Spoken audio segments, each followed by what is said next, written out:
Hi అండి, అందరికీ నమస్తే. నేను మీ Satya. Welcome to Satya's daily vlogs. ఇదైతే సండే తీసిన వ్లాగ్ అండి. ఇక్కడ నేను 3 kgs ఫిష్ అయితే తీసుకున్నాను. కొన్ని ముక్కలు అయితే ఫ్రైకి అయితే తీసేసాను, కొన్ని ముక్కలు అయితే ఇలా చేపల పులుసు అయితే పెడుతున్నాను. చాలా బాగుంటుంది ఈ విధంగా చేసుకుంటే.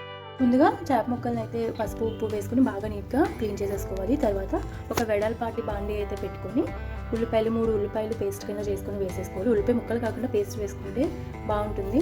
నెక్స్ట్ ఇందులోనే 4 పచ్చిమిర్చి నిలువుగా చీల్ చేసుకుని వేసుకోవాలి. అలాగే కరివేపాకు కూడా కొంచెం ఎక్కువే వేసుకుని ఫ్రై చేసుకున్నాక అందులోనే అల్లం వెల్లుల్లి పేస్ట్ వేసుకుని పచ్చివాసన పోయేంత వరకు ఫ్రై చేసుకోవాలి. తర్వాత ఒక పెద్ద సైజు టమాటాని అయితే తీసుకుని అది కూడా పేస్ట్ చేసేసుకొని మనం ఇందులో వేసేసుకొని బాగా ఫ్రై చేసుకోవాలి, ఆయిల్ పైకి తేలేంత వరకు.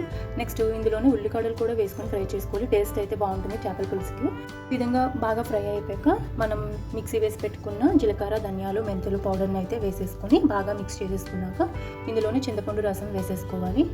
ఇది కూడా బాగా మరిగి ఆయిల్ పైకి తేలేంత వరకు, చింతపండు పచ్చివాసన పోయేంత వరకు కొంచెం సేపు అయితే మరిగించుకోవాలి. తర్వాత ఇందులో ఒక 1/2 స్పూన్ పసుపు, అలాగే 1 స్పూన్ కారం, సరిపడినంత ఉప్పు అయితే వేసుకుని బాగా మిక్స్ చేసుకోవాలి. ఇందులోనే పులుసుకి సరిపడా వాటర్ అయితే వేసుకుని మరిగించుకోవాలి. పులుసు మరుగుతున్నప్పుడు చేప ముక్కలు అయితే వేసేసుకోవాలి. మనం ఇందులో ఉల్లికాడలు వేయడం వల్ల చేపల పులుసుకి మరింత టేస్ట్ అయితే వస్తుంది. ఇలా మరుగుతున్నప్పుడు చేపల ముక్కలు అయితే వేసేసుకోవాలి. ముందే ఉప్పు, కారం, పసుపు కలిపి పెట్టుకోవాలి చేప ముక్కలకి.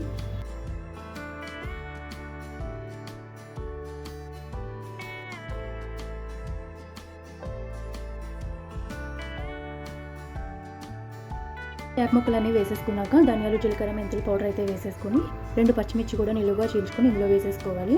తర్వాత కొత్తిమీర కూడా వేసేసుకొని పులుసుని బాగా మరగనివ్వాలి చిక్కబడేంత వరకు. పులుసు బాగా మరిగితేనే టేస్ట్ అయితే బాగుంటుంది. ఫ్రెండ్స్, ఎవరైతే ఫస్ట్ టైం మన ఛానల్ చూస్తున్నారో సబ్స్క్రైబ్ చేసుకోవడం అయితే మర్చిపోకండి. వీడియో కనుక నచ్చితే చిన్న లైక్ అయితే ఇవ్వండి.